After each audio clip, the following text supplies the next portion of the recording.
ګرانو کتونکو څه ورځې مخکې چې کومه واقعه مخې ته راغلې ده نو یقینا چې ډېره زړه دردونکې واقعه ده. سلامونه نیکې هیلې او احترامات. زه یم ستاسو ورور ستاسو ملګری اعجاز بنیری. ګرانو قدرمندو کتونکو په ضلع خیبر علم ګودر کې دا واقعه مخې ته راغلې ده.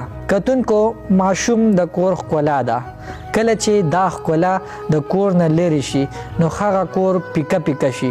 څه ورځې مخکې 3 کلن یحیی کوم چې 15 یا غزه جوور کوهي ته د غورځېدو نه وروستو دغه کوهي د هغه قبر جوړ شو.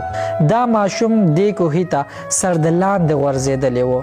ریسکیو 11-22 والا پکې خپل پوره کوششونه وکړو او د کیمرو په مدد سره یې پکې کتنه وکړه.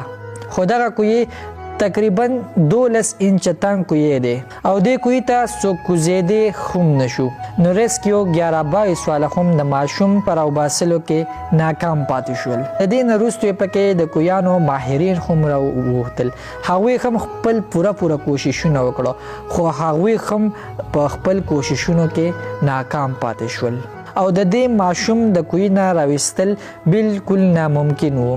نو بیا دا فیصله وشوه چې دا کوهی دی د دې ماشوم قبر شي.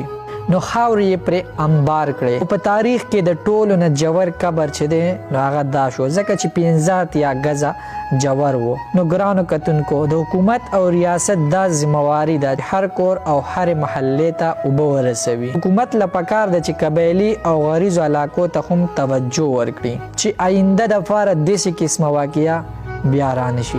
کتونکو اکثر په بعضې کورونو کې داسې قسمه کوهیان وي هغه کولاو وي او د مودو راسې شاړ وي.